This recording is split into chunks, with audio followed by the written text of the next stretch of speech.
Hello, everyone, and welcome to the Half in the Bag Disc Golf Podcast. My name is RJ, and today I am drinking a nice glass of Merlot. And joining me today is a man who will no longer have to self-censor because now he has his own censor button. It's Joe. Joe, how you doing? And what are you drinking today? I am fantastic. Oh God! Oh God! What? What? Oh, I had issues on my end. Hang on. Apparently, when you hold down the Z button in Audacity, it gets angry. Hopefully that didn't thing up. Oh God! Why am I getting? I hope that's not being recorded. Oh, no, it shouldn't be recorded into Audacity. Yay! And I'm drinking 40 ounces of straight vodka. I mean, I am drinking water because as soon as we're done recording and I'm done editing, I'm going to work out. All right, so we'll make this one nice, short, and quick and easy. It's a good thing we've got a simple, easy topic on the docket here. Shouldn't take us more than like 5 minutes. Yeah. So let's get into that real quick. Actually, before we do that, let's talk about our sponsor real quick. Joe's Disc Golf is our sponsor. Yes, you can see the lovely merch that you can get from Joe's Disc Golf. No, you can't buy that. Well, you can. You just have to go to Amazon and then custom order it. But yes, merch store still coming soon? Question mark? Kind of, yeah. I mean, I've been really busy. I'm not going to lie. There's some stuff up there. Yes. It's not. There's some placeholders up there, too. Yeah. Got to get some action shots of handsome-looking people, beautiful people wearing the stuff. Still waiting on to find those people. I was going to say, it ain't us. Nope. But, yeah. So, really quickly, let's get into our topic then, which, for those of you that were disappointed that Team Ricky was -1 Ricky. One team captain. One team captain at the All-Star event this weekend. Well, you'll be sad to know that the reason why was because it sounds like he had a Lyme disease flare-up. Yep. Joe, don't worry. Want to get into the history of that a little bit? Don't worry. Corey Ellis had the A on his jersey, so he was able to take over. He was actually the next man up for either team if anybody had to drop. Ricky had Lyme disease a couple of years ago. Really messed with him. And then 2 years ago, he kind of came back, had an okay season. Last year, it seemed to be all right. He had a couple flare-ups. He was able to control it last year mostly through a pretty strict diet. I don't know much about Lyme disease, so I don't know. Some people are saying that he should take antibiotics. I have no idea, honestly, if it's a virus or bacterial, or I assume if it's still causing issues, it's viral. Viral, yeah. But, Google is way too difficult to use. Yeah, obviously. So we wanted to talk about some tick and parasite prevention because obviously ticks are a large carrier of Lyme disease. Yep. And with both of us being Eagle Scouts, we figured that we had, some expertise on the subject. A little bit. So, you okay there, buddy? I just looked up, like, all of a sudden, you know how you get that little thing on the side of Google when you're like, oh, here's a quick thing, expand for more, and it just went like, it just added like 2 feet of information. Lyme disease is Lyme borreliosis. Scientific name, caused got it. By the Borrelia bacterium. I'm going to go with it's a bacteria. Makes sense to me. Yep. Prevention of tick bites. Yep. Medication. Yep. Diclocycline, amoxicillin, ceftriaxone, sufroxine. I don't know. There's approximately, according to this Wikipedia article, take it for what it's worth, 476,000 cases per year in the U.S. Likely an overestimate in parentheses. and 200,000 in Interesting. Europe. Interesting. So they say take an antibiotic. Mayo Clinic says 10 to 14 days, maybe longer depending on symptoms. There we go. Yeah. So, yeah, let's get into a little bit of. But before I get into too far, yes, there is illness after Lyme disease. There's chronic Lyme disease, which you can get, which happens to some people that have long-term symptoms that are thought to be caused by Lyme disease. So research is still not great on it, apparently, and this is according to Mayo Clinic. So to the people who are saying that Ricky doesn't believe in antibiotics or something and should have done it and it should have cured it, he's one of those unfortunate people that has chronic Lyme disease, apparently. Yes. That sucks. That's, yeah. That's... I don't know if he took the antibiotics or not, and I don't know if he did it or didn't do it. I don't know, but it is likely he is suffering from chronic Lyme disease. Mm-hmm. But it seems like if you don't treat Lyme disease, you become unalive in a not fast, short time period, but like, he wouldn't be a professional athlete at this point. Yeah.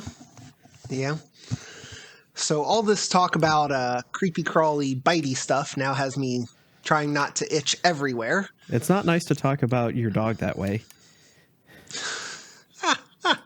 She has been very bitey recently. They're love bites. They are, but they still hurt sometimes. Yep. Particularly when she gets my little toe. Yes. It's the only one that she can fit in her mouth. That's awkward. Anyway, moving on quickly. So let's talk about some ways to prevent tick bites. Obviously, the big one is if you're in the woods, if you're in places where you know that there's going to be ticks, bug spray, bug spray, bug spray, bug spray, bug spray. Yep. And basically, if you are in the continental United States, there's probably ticks by you. There are some, like if you look at tick maps, there are some areas that don't really have them. But generally speaking, I think like Arizona, like desert areas. Mm-hmm. I could be a little wrong. I'm a little rusty on it. I just assume everywhere has ticks. And anytime I go anywhere, I check to see if I have ticks, if I go out hiking in the woods or wherever. Yeah. And that's the big thing is also check yourself. Before you wreck yourself. Tick wrecks. Oh, yourself. Nice. Yes.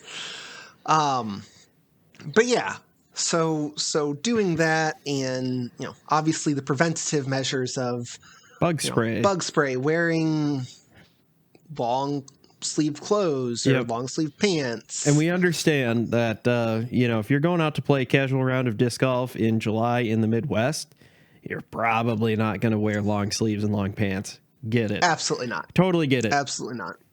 That's why bug spray is good. Mm-hmm. Also, I know I've had various athletes who have tried more homeopathic sprays. Yep. I don't know what was in them. They smelled lovely. I'm assuming the ticks and bugs didn't like it, but it smelled good. Yeah. You didn't smell like bug spray, and they said it worked. I don't know. I'm lazy, and cheap. I've also talked with some people that have said that they don't seem to work as well. Yeah. But, find whatever works for you. And maybe it has something to do with body chemistry and your sweat and how that interacts with it. There's a whole mess of things that you could end up. It's a whole research topic all on its own, basically. Yep. Yes. Yeah. So then, obviously, if you find a tick on you, the goal is to get it off you as soon as possible. If it hasn't bitten you, just go get one of those from Amazon. Get one of those tick removal kits. Those are the best way to go, and they're cheap. They're a couple bucks, and will save you hundreds or thousands of dollars of medical bills. So $10 for a tick removal kit, medical bills, potential lifelong illness. The choice is yours. So, I think that pretty well covers that, right? Yep, I'd say so. That's Okay. bug spray, and it also helps prevent mosquito-borne illnesses. I know, And just mosquito bites in general, that which are too, which awful. are just annoying. But I know for a while West Nile was a big issue, and a few other things were potential issues at the time. So I don't know. Who knows what the flavor of the summer is going to be for this mosquito-borne illness? So just again, bug spray. It's always a good idea. What's the saying? An ounce of prevention is worth a pound of cure. Yep. All right. So let's see. We're now what 11 and a half minutes in. Yeah, and we haven't even bantered. I think that covers that topic, right? I'd say so. Yeah, we're like 10 minutes in or so. Yeah. Anything else that you want to talk about this week? I think that's a great show, everybody. Yeah. I do want to talk about, I will be getting the Joe's Disc Golf podcast up from last week and this week. Oh, wonderful. Totally forgot about last week. Gonna be completely 100% honest with you.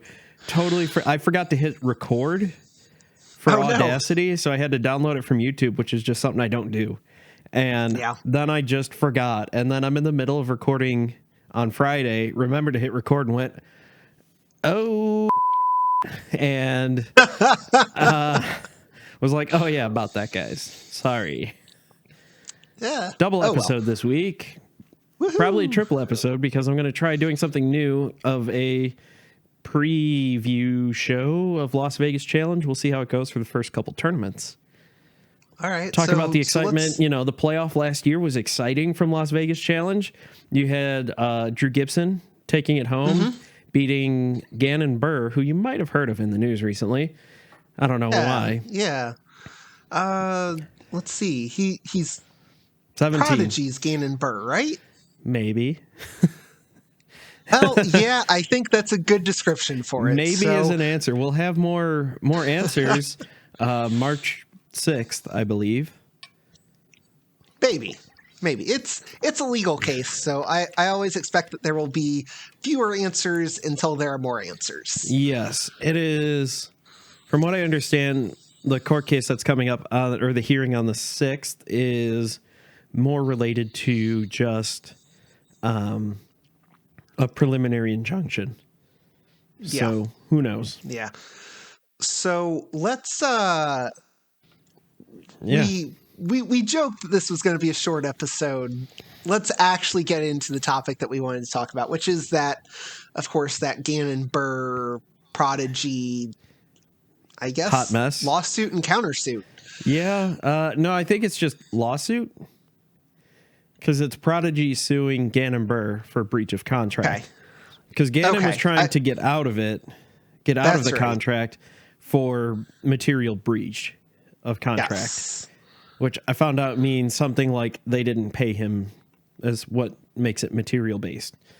I don't know. Neither of us are lawyers, so this is going to be awesome. Yeah, neither of us are lawyers. Neither of us have a particularly strong background in contract law, I would say. Nope. Would definitely agree with that statement.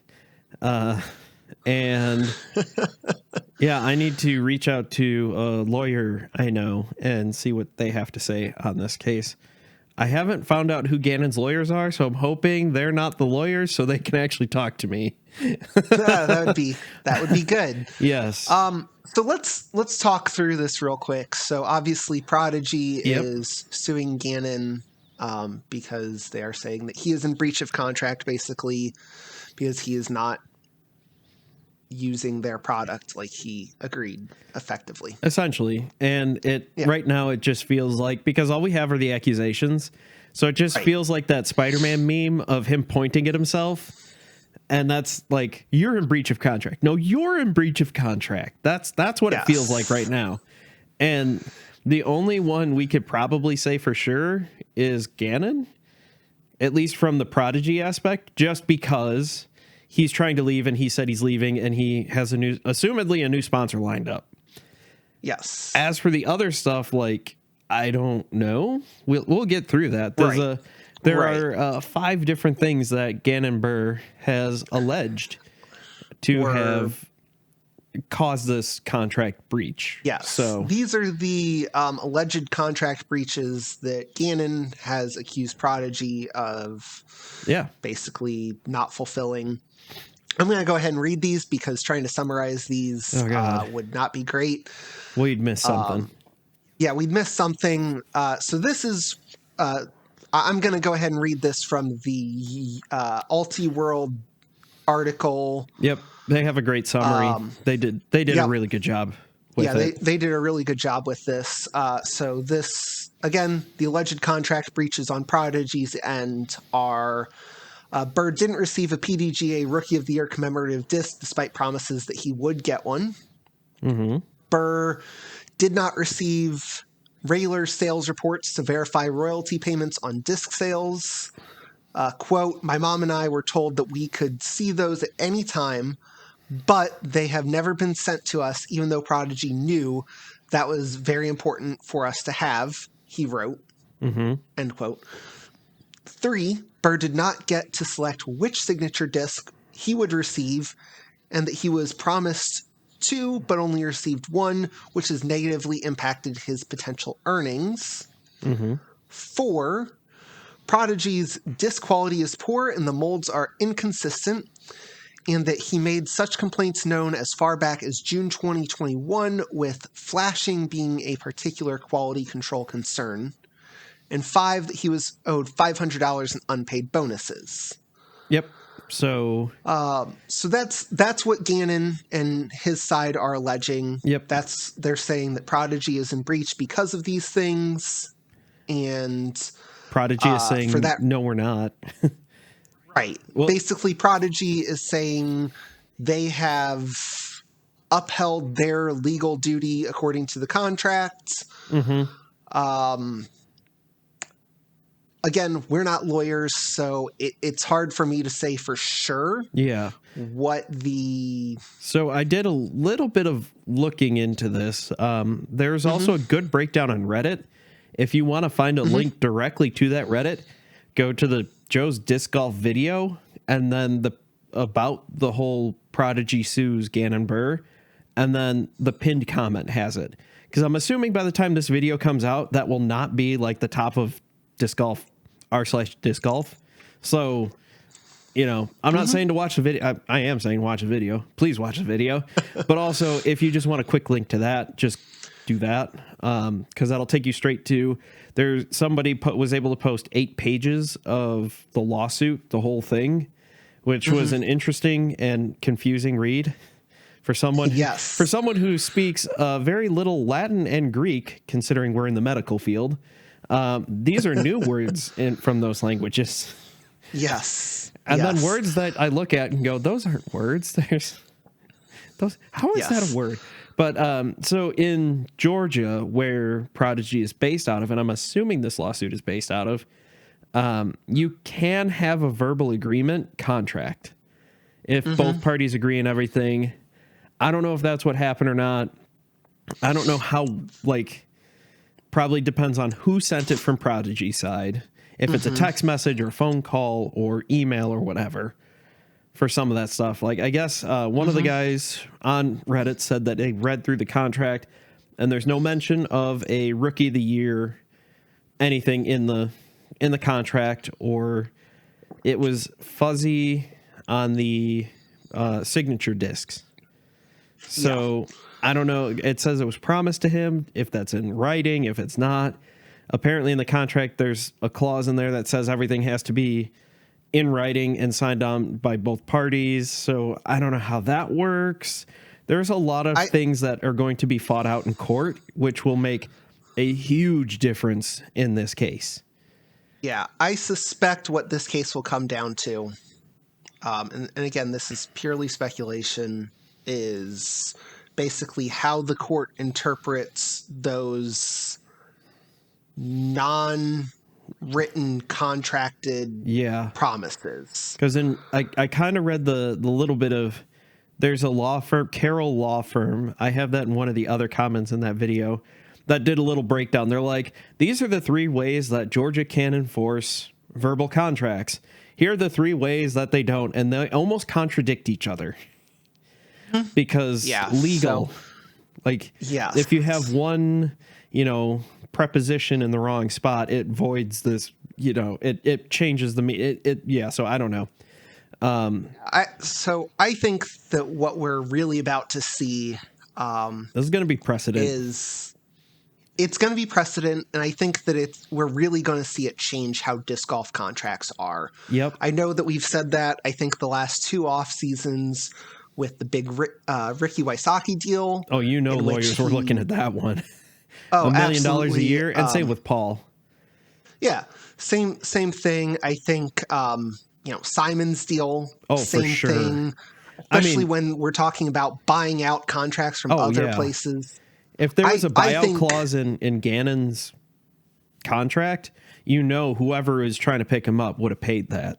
Because Prodigy is alleging they're going to lose $1.5 million a year from not having Gannon. Mm-hmm. So, what I said to you, when we were kind of discussing this is, and it's definitely not a 1-to-1 case, but anyone that's familiar with, especially European soccer, might know of what are called Bosman transfers after a court case in which a Belgian player with the surname of Bosman. What? Yes. Whoa. Yes. They're super that's crazy, man. Creative over there, but basically. He ended up having issues with a club. He was out of contract. The club was trying to sell on his rights, but wouldn't let him sign with another team. Yeah. Even though he was out of contract. Obviously not a direct comparison here, but that case shaped how contracts are written now in European soccer, how, just global soccer, but then also, shaped kind of how that whole transfer system worked. I am expecting this case to do something very similar. Oh, for sure. I think we're going to start seeing, maybe not in the bigger contracts. Like, I don't think that Ricky or Simon or Paul or even probably Gannon are going to be able to sign or to get necessarily a release clause without giving some type of consideration. Yeah. But I think we're going to start seeing those in a lot of the, like Valerie's contract or, those type of contracts. So or I think we're going to start seeing. It's going to be one of those where the buyout clause in Ricky's is like $6 million, where it's like, you're really going to want Rick, something. Yeah. Where it's almost absurd. But who knows? I mean, everybody thought, I'm sure when they put in Simon's contract a couple years ago when he re-signed $1 million buyout, everybody's like, that's crazy. Like, no one's going to do that. And son of a gun, MVP did it. But now, now that doesn't seem as crazy. A couple years ago, but when disc golf was kind of in that COVID boom, but not really, 5-6 years ago, contracts were, an average salary in the U.S. Yeah. A good contract was, $40,000, $50,000 a year. I'm sure there's bonus incentives and all that, whatever. Oh, absolutely. And sales incentives and stuff like that. You look back 10 years ago and a contract was a couple $1,000s, some, gas money and a handshake and you're good to go. Yeah. Now it's, and that's kind of where I think disc golf's in a weird spot right now where you've got all this money coming in and the contracts haven't quite caught up to what's going on.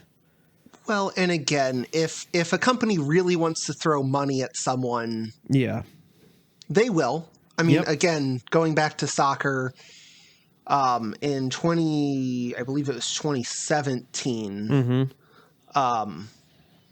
PSG activated a 222 million euro buyout clause. So that's like $6,000. When Barcelona.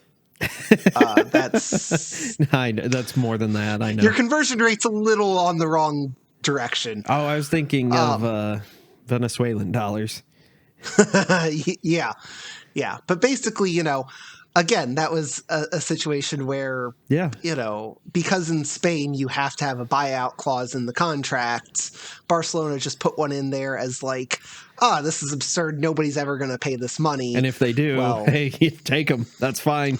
Yeah, and then they decided that they didn't want to do that. That's a whole nother, as a Barcelona fan, that's a whole nother sad conversation that I can have. Yeah.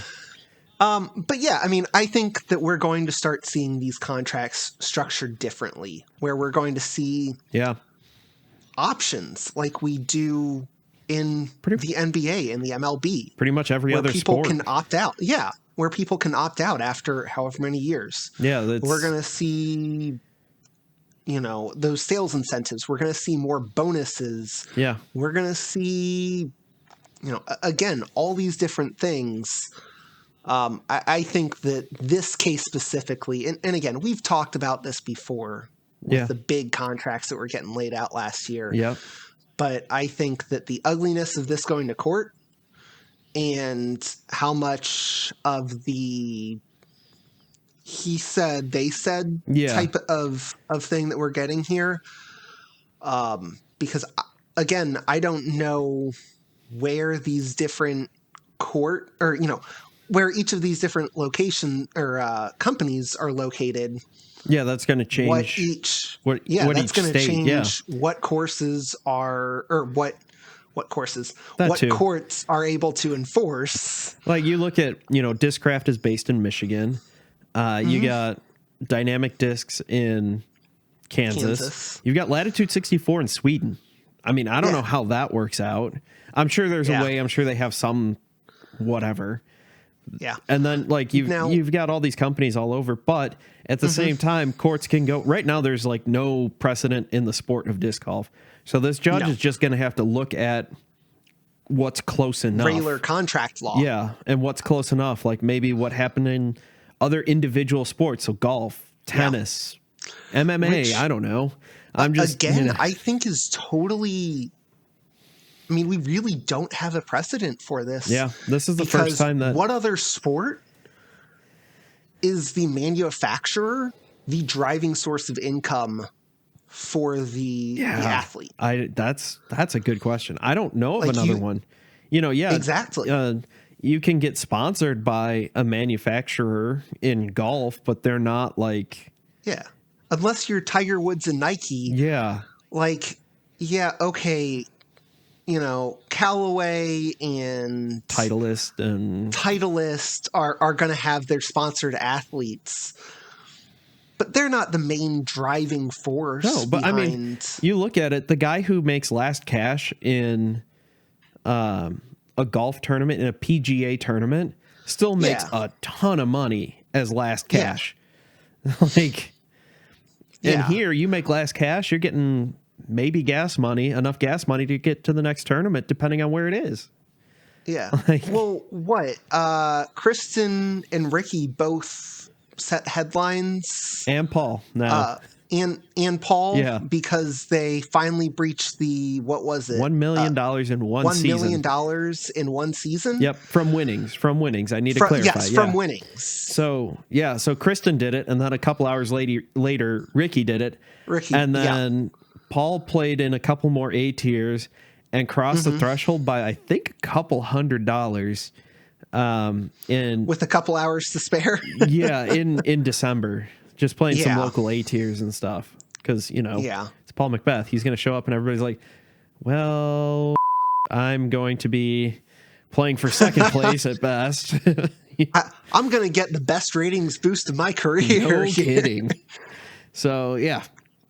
It'll be interesting because then this will be used as precedent, or at least something that the next contract dispute in disc golf will look at and go, yes, okay, well, this is the other thing. So it's going to be however this goes. I mean, either way in this decision, Prodigy loses no matter what. They've already lost in the court of public opinion. In the court of public, they could win, and it could be all, Gannon has his head so far up his butt, he doesn't know what he's doing. I'd like to think that him and his mom consulted lawyers before going like, and it sounds like they did, but So I would think that they think they have a rock solid case. Prodigy thinks that they have a rock solid case, at least if they're going to sue. You're not just going to go out and do it. Although I thought it was interesting. I did save the screenshot of what somebody had retweeted what Drew had screenshotted. Was it Thomas Hunter? Hunter Thomas. It was one of the, Yeah, Hunter Thomas from Foundation. I was going to say it was one of the Foundation guys. Prodigy has tried to unsuccessfully sue other people previously. Paige Pierce when she left. Chris Dickerson most recently when he left. So it's not uncommon for them to attempt. They have yet to win, but I'm sure, especially the Paige Pierce contract, I'm sure that was just barely more than a handshake deal. And then Dickerson was probably more than that, but I doubt that it was as robust as Gannon's was. Because again, Dickerson signed when it was disc golf was in that weird spot where the contracts weren't quite, that level. Yeah, where I mean, right now it's like the Wild West. I got a contract, but next week I'm going to this company. Yeah. That I had another comment on that. Now I don't remember what it was. Yeah, it'll probably come back to me. No, you're good. But one other thing to mention here, I know people that kind of follow sport-related court cases and that type of stuff may be familiar with the Court of Arbitration for Sport, or CAS. I am not, actually. So the Court of Arbitration for Sport is basically an arbitration, I guess, court in Switzerland. Huh. And they deal with things that they're meaningful in sport, but they have no outside context. Okay. So, for example, I'm just going to pull from European Soccer again. Yeah. They were involved in the decision to reduce English club Manchester City's 2-year ban from the UEFA Champions League from 2 years down to just a fine, because that's a big change. Really, well, yes, because really they have the CAS has authority over again things that aren't really they're sport specific and super they're important for the sport, detailed for that, but there's not any actual legal breach of contract or breach of breach of laws, basically. So my understanding is because this is contract law related, this is not a case for that. Yeah. And if I guess it would be I guess a good example would be Nico. He could have used that theoretically. Nico could have used the Court of Arbitration for Sport because it is it's an important sanctioning within a sport. Yeah. Where it would be someone. So they try to be the neutral body of the sport, the oversight of all sports bodies, essentially. Yes. Provided it's not this situation where it's a contract with, actual legal implications, I guess. For example, they're heavily involved with doping cases. Yes. Where, a body might say, hey, this guy was doping, and the guy says, no, I wasn't. What? No, I'm not. Yeah, exactly. Well, last week you looked like a little boy, and this week, where'd those muscles come from? Well, yes. Last week you hit 20 home runs and stole 40 bases, and now this year you hit 70 some home runs and stole 0 bases, and you look like the Hulk, Barry Bonds. Mark McGuire, Sammy Sosa, allegedly to all of these.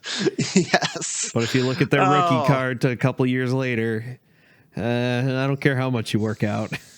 Yeah. They save baseball. It's fine. Yeah. It was only kind of illegal. Yeah. I mean, I was growing up as a kid in the 90s, and I thought it was really cool that they were hitting all those home runs. You know who one of my favorite players was growing up as a Cardinals fan? Mark McGwire. I was going to say Frank Thomas. Not as a White Sox fan. I was a Cardinals fan. Yeah, I know. Yeah. Now everyone just knows Frank Thomas because he's in those testosterone commercials. Yep. And he now looks like Barry Bonds. So actually, he was always pretty muscular. So. He was. One of the things, I'll give him the pass. Going back, I guess, to this whole thing, one of the things that stood out to me was complaint number 4, which was the poor disc quality, notably the flashing. So when I asked, this was after a tournament last year, I wanted to try new stuff because I had backups for everything. And I was like, all right. So I got suggested the A200, I think it was. And I was like, wow, the flashing on this thing is rough. But I just assumed, I was like, well, I picked up a bad one. You know, you can get some of those where I've picked them up like DD, Latitude, Innova. They're usually pretty decent about that. But every now and then you get that one where like it's the flashing is end up bent the opposite direction and it just like gouges your fingers out. Apparently that's the whole way for Prodigy. I've seen a lot of comments on social media saying that is a well-known Prodigy issue. That's a feature, not a bug. Yes. It's trying to make the release of the disc quicker by shaving off all those rough edges on your fingers. Something like that, maybe. Yeah, trying to cut weight and by cutting you. Yes. Basically. Yeah, that's that one, and we mentioned earlier that it seems like no matter what actually happens with the case, it seems like Prodigy is going to be the loser. Oh, yeah. At least in the court of public opinion, I would say that's the reason why. And then they went on Twitter. They did? I haven't seen this. They did. They might not have went on Twitter, but I saw it on Twitter where they came out with a statement that basically said, that leaves us no, basically like top tier players. Throwing Kevin Jones under the bus, huh? Kevin Jones was one of the people that got mentioned. I'm trying to think of who else. Is it Isaac Robinson? Is he the other? Is he still there? Or did he move? I can't remember now. No, I don't think so. Let me see if I can pull it up real quick. I think that was in a Drew Gibson tweet. So. Yeah. Well, and it was just kind of funny reading some of the comments about that. And I did like how in this they cited memes as like, this is hurting our brand. I'm like, dude, I mean, I get it, kind of. You're trying to get as much ammo on your side as possible. Mm-hmm. But name a disc golf company that hasn't been roasted by a meme. Like here we go. So this is actually from the court filing, paragraph 53 of Mark Anderson's declaration. Okay. GB's quote, GB's departure would also leave PDI without a high-profile PDGA athlete under contract for the quickly approaching 2023 season. Yep. So that would include Kevin Jones. Yeah. I forget who's on their team. Let's see. Kevin Jones, Isaac Robinson, and Cale. I assume that's Cale LaVisca. Yeah. Yep. Yeah. Drew Gibson's response to that was another horrific look for Prodigy. Pretty much saying Kevin Jones, Isaac Robinson, and Cale are B-class professionals. Yep. I will say, I'm just like so Isaac Robinson's up and coming, basically. Mm-hmm. Mm-hmm. Kevin Jones has a pretty good presence. He's a decent pro. He's top 15, top 10. Yeah. Yeah. He's a consistent and same with contender, I'll say. Cale is top 20, I think I remember, if I'm remembering correctly off the top of my head. But of those three, Kevin Jones has the biggest social media presence. Mm-hmm. But it doesn't seem like any of them are that big. Yeah, I wouldn't call any of them heavyweights in the same way that Gannon. With Gannon's rise, he could be. Yeah. But at the same time, or with how young Gannon is, I'm not really sure how much better than like Kevin Jones he was last year. yeah, this year, I mean, he was And crazy good. and since You mean, did you mean 2022 or 2021? two. In 2022, I mean, he won USDGC and, Yeah. you know, the year before, or is it 2 years ago? I don't know which year qualified him as a rookie of the year, because those were, Yeah. I mean, Juliana Korver won rookie of the year after retiring and becoming a Hall of Fame member 10 years prior. So, Yes. I mean, she's still a fantastic disc golfer. Don't get me wrong. It's just, yes, technically by the rules, she was a rookie in the Disc Golf Pro Tour, but Well, again, though, when so much of Prodigy's marketing was initially put into Kevin Jones with that big, with that big contract, and then, even with letting Dickerson go and those type of things, it's like to then turn around and a year later call him not a top tier pro. Yeah. I mean, like, that's burying your own company right there. Yeah. That's just bad. And they've given Kevin Jones his own line of discs. So all DJ inspired, because, Mixmaster, KJ USA. Yeah, KJ USA. I don't know what his DJ name is. Either way. Which, he's big into EDM, so that's like not my thing. Yeah. I don't know if you can see what wine glass I'm using, but it's from a wedding that you were a DJ for. Yes. I just used that pint glass the other day. Unfortunately, I think I put it through the dishwasher one too many times, and some of it is, right now it says sip ip hooray. Well, at least it still says sip ip. Yep.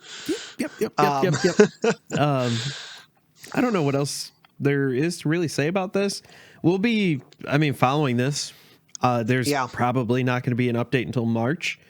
If they do force him, if they do force him to stay with Prodigy, it'll be interesting to see, like, are they going to force him through the end of the contract? Because these legal things can take years. His contract's up December 31st, 2023. Yeah. How does that work? Well, and again, if you have one party that's saying, I don't want to use this isn't good quality, this is whatever, do you really want that's the other representing question. Your brand? But then that, I guess, raises the question, like, if you're a pro that wants to get out of your contract, you just go like, yeah, all your discs suck. And I said in my video that if it ends up being that he is forced to finish out the year, you are going to get the absolute bare minimum out of him.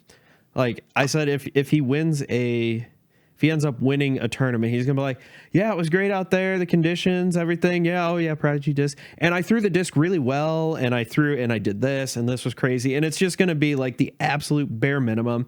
He's gonna put, if he has to wear the Prodigy logo, it's gonna be in the smallest text possible.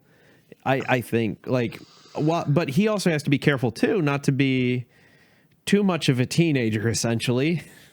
Right. You're asking him to be professional, because that could also sour other sponsors to you if they see you acting like a douche, essentially. Yeah. I mean, we've justified seen or not. That with Nico.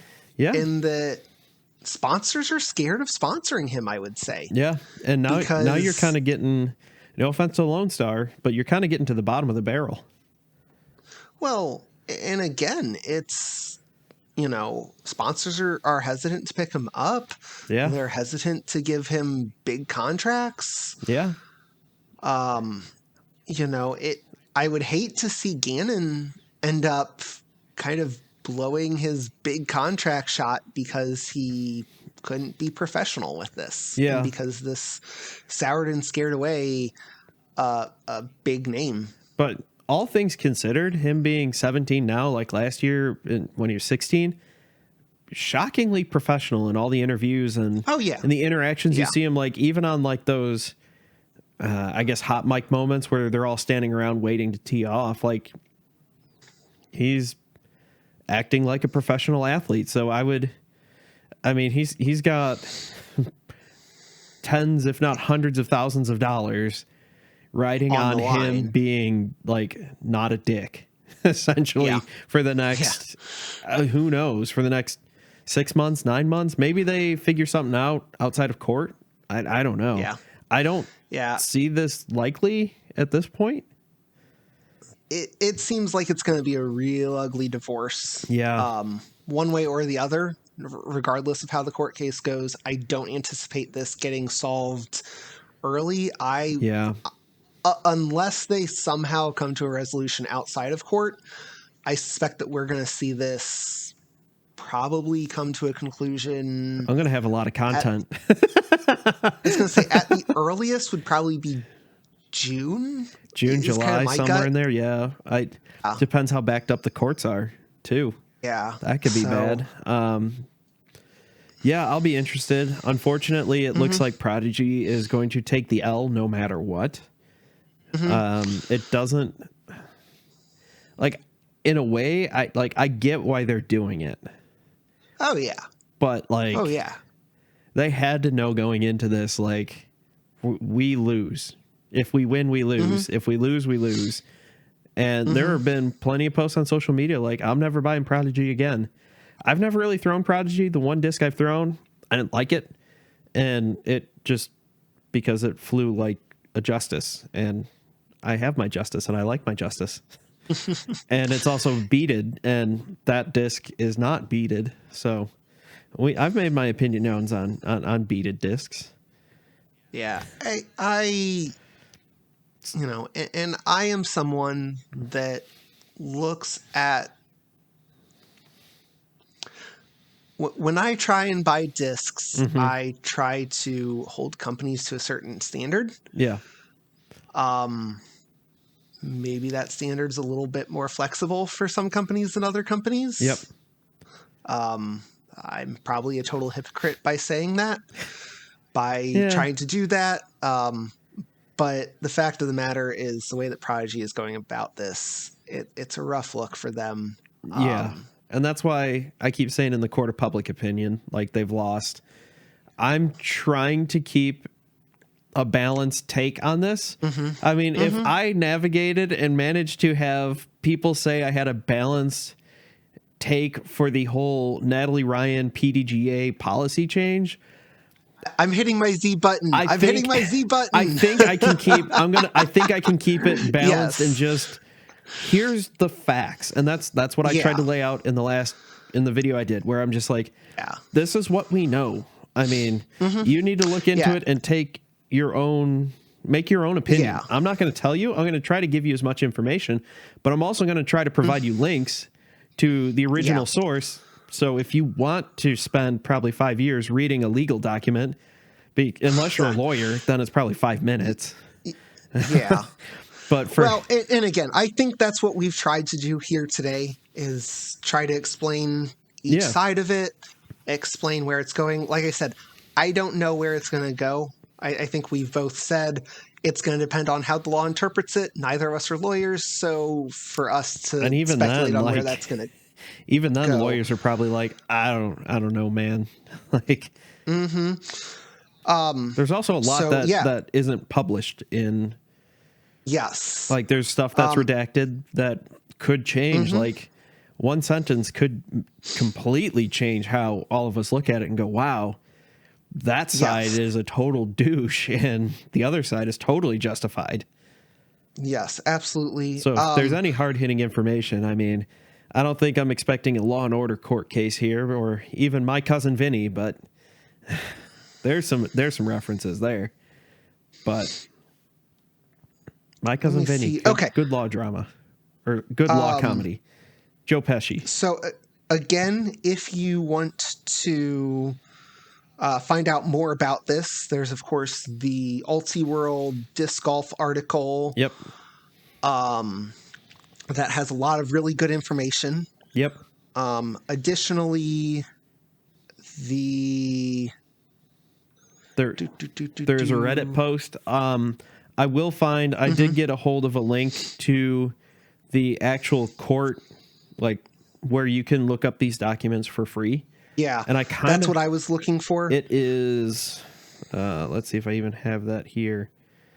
It is courtlistener.com, and if you just, I believe if you search the Gannon-Buhr or Prodigy Disc Inc. Sorry, it's not plural. This is in the District Court, ND, Georgia. I don't know, Northern District. That's probably right. Court listener, PDGI v. GB. Yep. District Court, North District, Georgia. That one is on. Yeah, Hunter Thomas posted the link to that on his Twitter. Yep, and you can get alerts, and you bet I'm going to sign up for that. Because all of a sudden I'm going to get a random alert going, what the hell is that? Oh yeah. Because it's legal. It's going to take time. But oh yeah. And then if for some reason you wanted to go into more information on that Court of Arbitration for Sport stuff, that was actually from a podcast I listened to on soccer, called The Total Soccer Show. It was the February 20th. No, not the February 20th. Today. That is the episode that I am currently listening to. Yep. It was the last Wednesday, so the 15th episode. Called it's a listener question one, whatever. Cool. If people want it, they can shoot me up on that, and same thing with if they want to learn more about the Bosman stuff, I've got links to that, but that's all not disc golf related. So that's much more on the nerdier side of it happens. Of sport ruling. It happens. Yes. So I think that is an end. I think so. Of where we are. Let's see. We only did 52 minutes on this, so hey, I'm pretty proud of that. I'm actually kind of impressed. Yeah, I'm pretty happy on that. So do we want to BS now for 8 more minutes so we reach an hour? No, I'm good. I need to go work out and edit this video and get it up before it normally goes up at 9 a.m. Eastern-ish. Fingers crossed, everybody. Fingers crossed. Yes. That time is not legally binding. No, it is not. Sleep. So, yes. So for Joe, I just want to thank you for all that you do for the podcast, including editing it and being the source of so much knowledge. Thanks for being on and BSing, and yes, I'm a quick reader, so that helps. Yes. All right, listeners, if you are listening to this and want to watch it, you can find it on Joe's YouTube channel, YouTube/Joe's Disc Golf. Those of you that are watching this, if you just want to listen to it, yep.